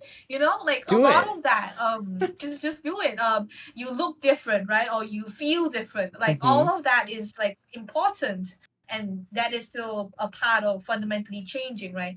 The ones that I've listed are Mm-hmm. things that, well, they're, yes, very trans, Mm-hmm. but also something that cis people go through. Hey, like it's not Yeah. just like a trans thing, right? Hey, like some cis people is like, okay, I don't like my name, right? And Mm. I want it to be different. Like that's something that I was thinking about as well, because like it's not Mm. just trans people or queer people that go through this journey. It's also cis people, and like Mm. I think I saw like a very interesting term, like people, cis people who have gone through like the questioning, right, and go, oh, okay, I kind of still like my like cisgender identity. They're called cis plus people. I don't know what about that just like cracks me up, and I really like adore that because it's like you've Cis done your plus. introduction. Yeah, so cis plus people, um, yeah, they've done the work and they're like, hey, I still like my cisgender identity, but oh hey, maybe I can like change up my name because like Yeah. my name isn't a God given thing, right? And Mm. that's like a part of um like living, right? And also like I don't want to say like people who go through that questioning and deciding that okay, I'm okay with this, but there is a little there's an essence of queerness in it, right? Because Yes. most like the people just accept status quo without thinking, right? Mm-hmm. And that's what makes them the majority, but people who have went through that introspection Mm-hmm. and despite everybody else saying, oh, this is you shouldn't even think about this is just how things are, Yeah. um right, and still doing that work and going, oh yeah, you are right, this is how things are, but hey, I've learned this myself, I think this suits me, instead of just Mm. going with everybody else. There is an Mm. inherent queerness to just not accepting how things are and still coming to the same conclusion, right? Yeah. Like, yeah, sure, you still are cis, but like you put in the work, Yep. and being queer is a lot about doing work, like putting in the work to understand Yeah. yourself. I mean, the process of self-interrogation and reflection is, yeah, 100% like fundamental to a lot of like not just like queer movements, but just like a lot of like anti-establishment like Yeah. movements in general. And it's really cool that you have this, because you know how we joke and we meme a lot about how, oh, if you play a tiefling in D&D, you're gay. Oh, like, oh, if you're playing a tiefling, who's gonna tell them about gender, right? Like, we joke about that all the time. But I do like 100% like believe that ttrpgs is not only a fantastic medium and avenue for like storytelling and shared experiences and joy, and grief and processing and catharsis and all that. I also think it is an incredible self-actualizing tool, like truly and completely. I mean, I, as a trans man, uh I use he him pronouns, but I, through my journey of being in ttrpg spaces, I joined in 2021, and now it's the year of our Lord 2023. I went from going, yes, I am man, I, he, him, make me masculine, masculine man, to now the way I think about my gender, thanks to, playing more feminine characters, playing all sorts of different characters in different settings, have kind of made me interrogate a lot of kind of like where I sit in gender. And one of the ways that's manifested is, if masculinity, gender to me is, if masculinity is a horse, then I'm a pony. Like, that's what my gender is, and that's my relationship with masculinity. Is that, yes, masculinity, but not quite. not Not just a not little bit just different. a little different. I'm just a little guy, and Just a little guy. and I think, you're definitely creating that kind of incredible experience at the table, and I think this is a great way to have that kind of reflection. And the next bit that I wanted to ask you about is bonds. One aspect of the interlude is interacting with your companions. The companions that help set up a lot of the conflict, that help set up a lot of the experiences that you just endured, and all of that. And you have a lovely little section here about bonding with your companions, and the questions that you chose are very, very interesting, because they're very open-ended, and it leaves things open to not just like an endearing bond, but also kind of like potentially getting through messiness within like character dynamics. Like, the first question is, did you learn what you wanted to know back there? Which, it seems like a very, very like direct question, but there is in it, within the negative space of that question, is a conflict of like, is that actually what you wanted, or is this something else, right? um or was what you remember, what you were expecting? And I want to ask you as a game designer about like, because this is an aspect of game design you can't really, you can structure it all you want, right? But like how the party interacts is kind of like, that's the point where the usually the end of the game designer tether ends and like the table experience begins. And I wanted to kind of like ask you, when you were crafting this section, what did you imagine this section to be? Did you as a game designer, did you write this in the idea of like, oh, this is going to be the point where the party like comes together and this is going to be a mellow moment, or did you have a different perspective of what that those scenes in the interlude might look like? Oh, like in specific, like what did it Mm, kind of in my mind what it looked like yeah. when I was designing, like what I expect from like a table kind Mm, of interacting.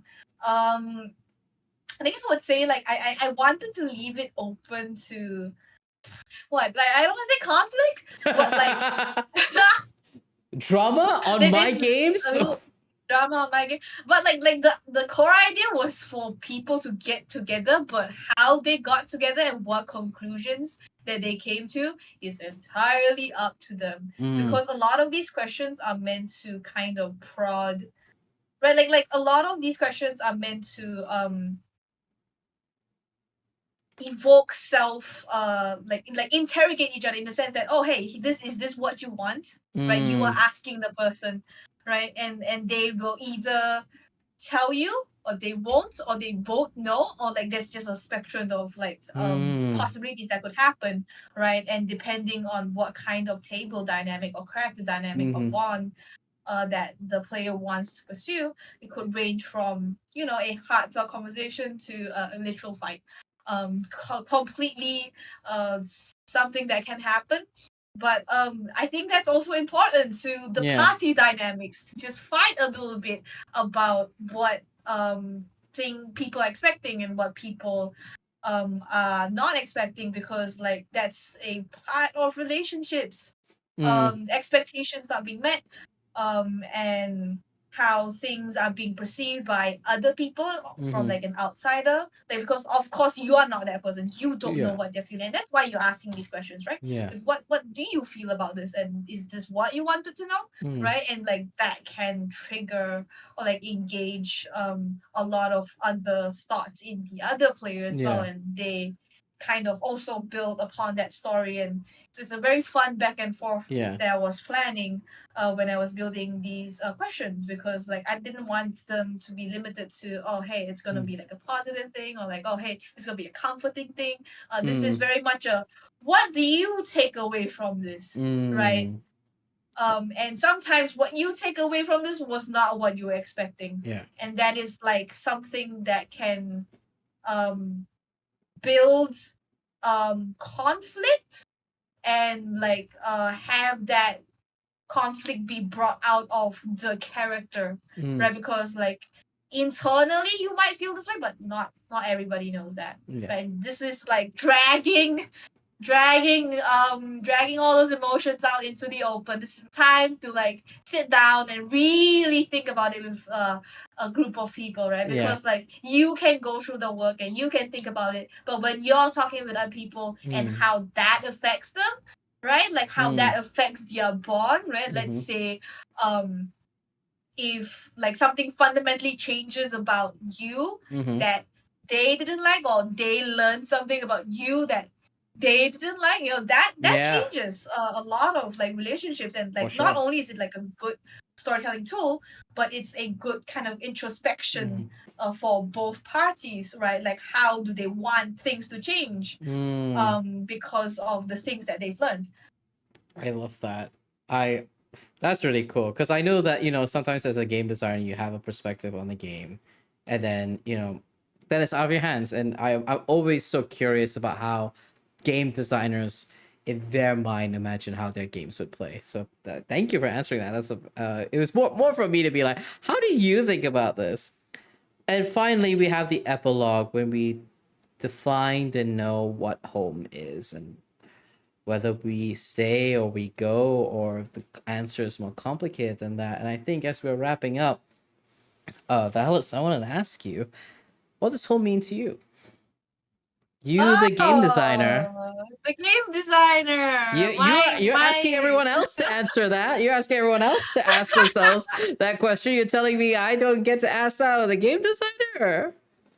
What does home Okay, mean to well, you? you win. What does home mean to me? I mean, home is community. I very much. I think I did talk about why this game is made because of community, because of home. Mm, Everybody who kind of is in the ttrpg space, trying new things, creating, playing mm-hmm, games, participating, y'all are home to me because like the seeing the creativity and love and passion and like the absolute wonderful things that come out of like the tabletop role playing game mm, space is just, it's so, it makes me feel like, I'm here, I belong yeah, here, and this is like what a wonderful thing to be alive of and to be a part of. And yeah. like I'm so glad that I can make this game and make people might, maybe feel similarly to what I do, right? A lot Mm-hmm, of the things that I do is trying to impart what I feel to other people, right? This is, a lot of my games are a part of myself that I'm showing. This mm. is very vulnerable, and I hope you are able to be vulnerable with the game too. And that's why I'm being vulnerable on Yeah. stream talking about home. And I appreciate it. Thank you so much for sharing. And because I put you through that, I will also answer. It is only fair. Home to me, truly, I didn't know what home meant to me until I read this opening page of Starlight. I'm gonna be really honest. I read that and I like I don't think I thought about it that hard. Especially, as someone who's been an immigrant multiple times. In fact, in the process of immigration applications, to reunite with my husband stateside, and all of these things, right? Like, it's, to me, home has kind of always been like, I just gotta sort things out until I can feel happy and safe and comfy somewhere, right? And I'm always in flux, so I never like sit down and sit and interrogate that idea of like, what does home mean to someone like me? And I don't think I knew what the answer was until I read the opening line of this book, which is, it's a choice. Home is a choice, just like your family is, just like your community is. It is a choice that you make again and again and again, and that choice matters. The love that you pour into that matters. The grief that you experience in that also matters, and it changes and it's complicated. Um, but yeah, home is the choices that you make, and the places that you want to make your home and decide to make your home. That's my answer. Being vulnerable on stream on that as well. So I'm gonna say thank you so much for making this gorgeous, gorgeous game, and letting me interview you on this. And before we wrap up, we did promise an audience Q&A. If folks have any questions in chat, please pop them there. I'm paying attention. I'm looking with my big eyes. If you all have any questions, no worries if not. Because I'm gonna turn over to Valis and I'm gonna say, so when can I run an AP of this? When Oh, when can I make this happen? hey, look, man. Whenever you want, I'm very ready. To Okay, I'm gonna be honest with you. I'm Yep. gonna be honest on the stream. Yeah. I've never played tested this game before. I I've never played tested this game before. I mean, I think the only thing, just while waiting for folks to ask questions, the only thing that I would be very curious to kind of like figure out um is this idea of I think timing, because there is a lot of very, very deep exploration that we're experiencing, with each player going through the lodestars, and things like that. And a lot of the, because again, like there are a lot of cards that are going to be played. So that's the one thing that might be a tiny blip, but that to me just sounds like, hey, time for me to make this into a mini series. Um, maybe each episode is one of the players' experience at the Lodestar, and then and like having that really like rich role playing moments. Um, hey, people in chat, if you want the next SpiritBear AP to be Starlight, let's make it happen. Like let me know your thoughts. Oh, we do have a question in chat. It comes from Wizard's Bread Book.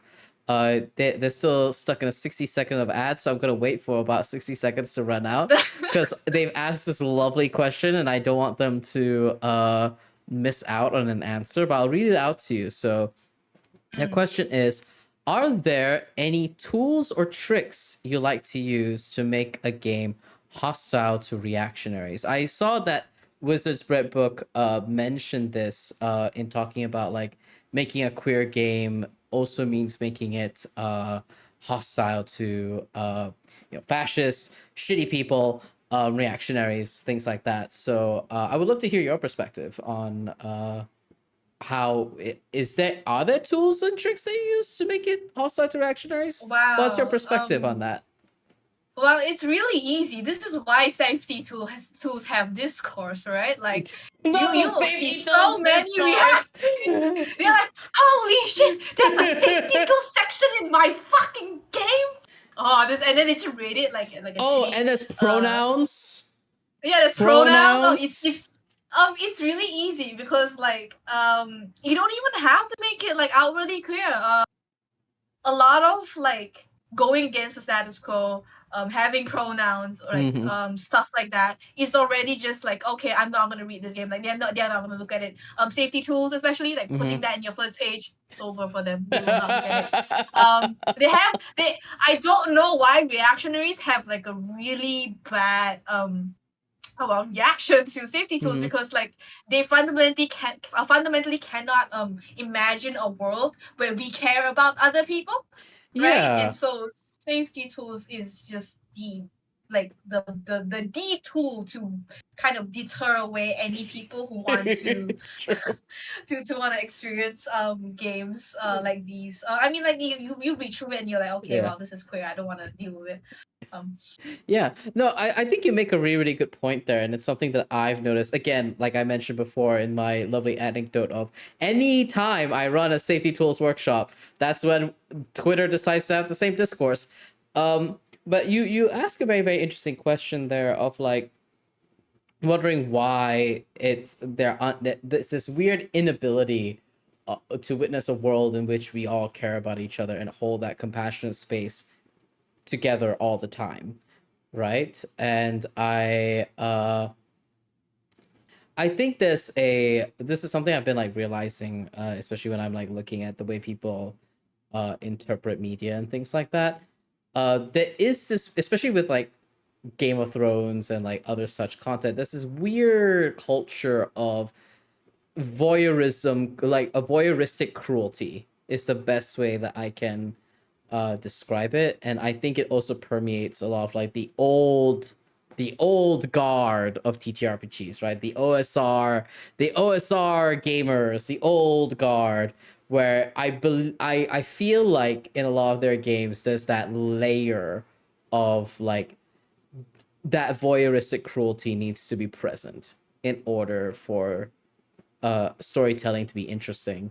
And my only response to that, which is the same response I give to like Game of Thrones and other such like similar like storytelling, is, oh, fantastic, you looked at how terrible history is and you just wrote bad fan fiction about it. Congratulations, that's not creative. I'll Is your imagination that limited that you look at what happens in history and you go, I'm going to replicate exactly that, and that's it? But yeah, they had a follow-up to that question, but let me read it really quick. Obviously, being queer is a good way, but reactionaries are terminally media illiterate. My thought is that having combat not being the default conflict resolution makes it hostile for them in play, not just in the about. Oh yeah, absolutely. I mean, in Starlight itself, um, I haven't. Let me look at the encounters before I say things that's not true. Um, but Oh yeah, no, it's all not they're combat, not combat. right? Yeah, It's that not combat centric. It's all it. like conflict with other people, Yeah. right? I think that's a good point, and the fact that the reason why a lot of reactionaries are like mostly OSR and like combat centric people, it's because the old guard Mm, grew up with wargaming, and like it's the peak of yeah. masculinity. Oh yeah, to be tough and to be able to go through tough things and have no regard for other people, because if I can do it, they can also probably Mm, handle really bad like gore or whatever, right? mm-hmm, Like really intense stuff, and without like they are expecting mm-hmm, other people to be able to tolerate what they can, mm-hmm. and they're imposing it upon other people, Yeah. right? And we don't do that here with safety tools Yeah. and with non-combat centric stuff, because like they can't imagine a world without violence, Yeah. right? And as someone who's literally writing a game where one of the core themes is violence, and when is violence wrathful, when is violence just, is there a difference, is the answer far more complicated than that? Like, that's also a fundamental thing they struggle with, right? Ask them to interrogate about violence and what the moral culpability stuff of that is. Great way to also get them out of there. They're like, but I want my big strong hero with big sword, please. But yeah, that very good questions. Before we get to your second follow-up question over there, I do want to bring up Keith's question, which was, what kind of world or setting would you recommend to run the game, or is it just a case of whatever we feel like? Oh, that's really interesting, because like when the thing is with the tables, it's meant to kind of be a mishmash of different. Like it could be like if the thing is, it depends on your table. You might want like a fantasy, more Mm, fantasy leaning, you want sci-fi, or you want like this is like a multiverse thing. It could range from there's a fantasy, sci-fi, mishmash in it as well. yeah. Um, it depends on what kind of experience you are looking Mm-hmm. to go through, and also like what kind of characters you want to make, right? Because as I think, as previously mentioned, this game I designed with the mind of, this is like a prelude of character building, Mm, right? So it's kind of malleable and flexible in that way, right? yeah. Because I think when I was thinking about the lodestars and building memories out of building cities out of memories, there was a distinct kind of like image that appeared, was like a sci-fi kind of looking tower, but like with Mm, really medieval fantasy kind of like town settings, right? Because it's actually like, oh, okay, that doesn't make sense. What's going on here? But like it's that kind of like clashing flavors where you can kind of feel like what the characters are. mm, Like you can bring your characters in very different directions, and you can kind of speculate, oh, which part of like that town is whose character is that, right? Like mm, where are they from, right? And that's like really interesting to think about, right? Like in a yeah. mishmash kind of world. So I would say anything. Literally bring it to any system. You want to bring it to any world setting. If you see like, oh hey, I want to borrow like a Southeast Asian kind of setting, you can Mm, totally put that in and have like sci-fi elements, right? Like and make your mm, new genre, like anything you fancy, right? Because this is like, I would say that it's meant to be anything you want. Like I know this sounds vague, and it's like it's like half an answer, not really an answer. But what catches your fancy the most, I think, mm. in terms of setting, because everybody has a favorite setting. Mine is Southeast Asian fantasy, and Yeah. I love Southeast Asian fantasy. I would put my characters of Starlight and build my lodestars around that. Yes. Yeah. I mean, there's something really compelling about, like, I think I'm most likely going to be running an AP on this. It's just when, honestly. And there's something really compelling of like running an isekai almost, and having all these characters from like different settings come down, having that mishmash also be part of like the interesting like conflict, but also like resonant connection that all these characters will have with one another. I think that's really, really cool and interesting. It's actually a project I've wanted to do, and maybe I finally found a system to actually run that little idea I had like a whole ass year ago. Another question that you've gotten, Valis, is what games were an inspiration to you? Oh my god, there should be like a. Oh wait, I have this right here. Oh, you do? There we go. It's in the back. Oh, Cause I have like yeah. Games that inspired this include. Hey, it's Aaron's name again. Aaron's an altogether different river. I That do was have like that my book. main It's too far inspiration. away. Oh yeah, you can show it. Hold on, Ah, damn it. I'll Okay, lean back. I'll lean back. Don't worry. Y'all you just lean back. y'all just have to see me with my green screen revealed, okay? Oh, Like it's going back. it's going back. It's Ignore it. stretching. Ignore it. Oh, that's what we would have tomorrow. Oh, I got so many books. I got so many There you go. ttrpg books. There we go. There it is. An altogether different river by Aaron Lim, which I've That also. was like one of the major inspirations for and that's the most prominent in the tables. Like if you get errands and altogether different an altogether different river, you will see that the table format is very similar. And I put my own spin to it. I'm sorry, did you say Street Magic by Carol Asartion is also like one of the very important, because like I think the most important thing that I was thinking of was that I wanted it to be a world building game, Mm, where people came together and collaboratively built the setting, yeah. right? And did you say Street Magic is like one of like the most prominent kind of world building games out there? So I really like the tone as well and how things came together with that game. Yeah. So that was one of the inspirations. And lastly is Together in the Ancient City by Takuma Okada.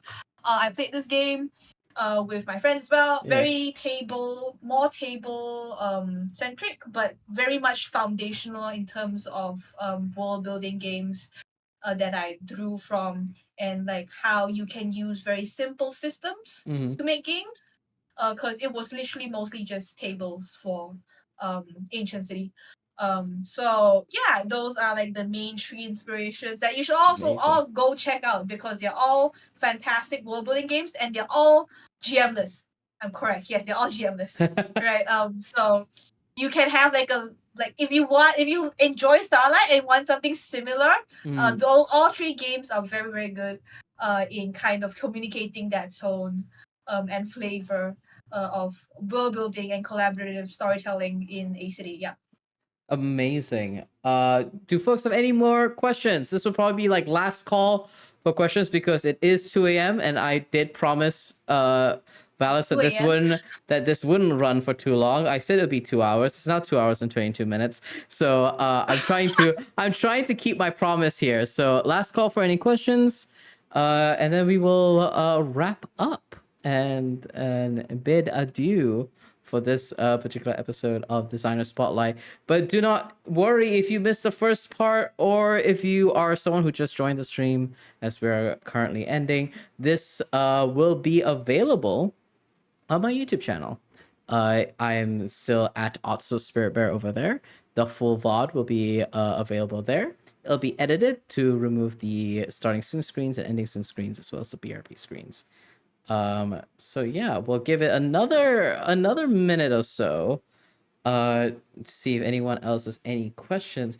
But Valis, thank you so much for being a part of my first ever designer spotlight. How do you feel being a producer? Wow, what a full-fledged producer! Wow. Wow, yeah, I did it. I learned how to crop windows. Yippee! I did it. I figured it out. I really did it, which means more interviews like this are gonna keep happening. Yeah. All right. When are we going to be able to interview you? Well, the game needs to be done. That's the first part. I think you need to ask various guests to interview you when your game is what done. like So have y'all there's as like like a a council like sitting in front of yeah, me? like yeah, like a council, right? And then we get to ask like a question Oh my for all god. the people interviewed, right? We should do you know what we should do for that? We should rent out uh we should rent out the Here Be Dragons private game Oh room my god. and run it there and like have you all sit in the table and then have the camera on me while I'm like, yeah, you want to ask me about my game? Sure. But yeah, we should The definitely do that. council of Here Be Dragons interrogating Val on his brand new game that isn't out yet, That but isn't out hopefully yet. will be. We'll talk. Hopefully will be. We'll talk more about that. But yeah, it seems like we're come to the end. We'll wrap things up. Thank you all so much for being here. We really appreciate it. Thank you for being an incredibly engaging audience, and thank you, of course, to Valis, my incredible guest. Please go and support Valis on Twitter and on itch.io. Go and buy Starlight. And if anyone wants to throw in any last donations, the tips will be divided equally between myself and Valis over here. But yeah, Valis, tell us about yourself, where we can find you as introductions, where we can find you, how we can support you, any upcoming projects that you want to plug. Wow, I would have like infinite amount of whips that I constantly want to talk about. That's just like the game designer will. Oh no, I have 20 projects and I keep working sporadically on either or and nothing gets done. But you can find me on Valis Starry at literally anywhere. That is VALIS. Wait, how? Okay, TARI with that, and sometimes it's an additional I because someone stole my name somehow. I don't know who's the impersonator, but if you can't find me with one I, it's the other. You add another I. And for games that might be upcoming, there are two that I'm currently kind of working on. One is called Heart of the Universe, where uh, you play as a crew on a ship that is trying to find the cure to the malady that is infecting your planet, and you're trying to find the heart of the universe that may have like the answer to how to fix your problems and maybe a little bit more. Maybe they might even answer your heart's desire. Who knows? That Hmm. might be coming out eventually. Who knows? And there's another game that is also getting there. These two, it's called wow, this is a really long title. How do I abbreviate this? Falling in love with the alien that lives inside your body. If Wow. you can't tell the very obvious Venom reference, this is about queer love in like the literal sense, right? Because we've talked about how queerness isn't just about being queer, right? Mm-hmm. It's about the state of outcastness, Mm-hmm. and how that's otherworldly or different Mm-hmm. from the norm.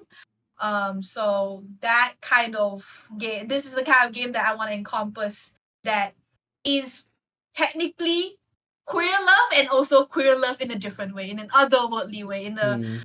all encompassing, I can't understand way, right? Like Yeah. the eldritch horror, but it's kind of like nice, you know? Eldritch horror, but nice. Horror, but make Yeah, it romantic. I love it. yeah, how genre but make it romantic. Like the person that you are with or like want to confess with is like an incomprehensible entity that can read your thoughts and understand you fully that no one else can, which I think is incredibly intimate, and I want to be Incredible. able to deliver that experience to everybody. So these are the two games that I'm working on, and you can find them when I release them on my social media. I'm mostly active on Twitter and probably Blue Sky soon. Sorry, it's X now.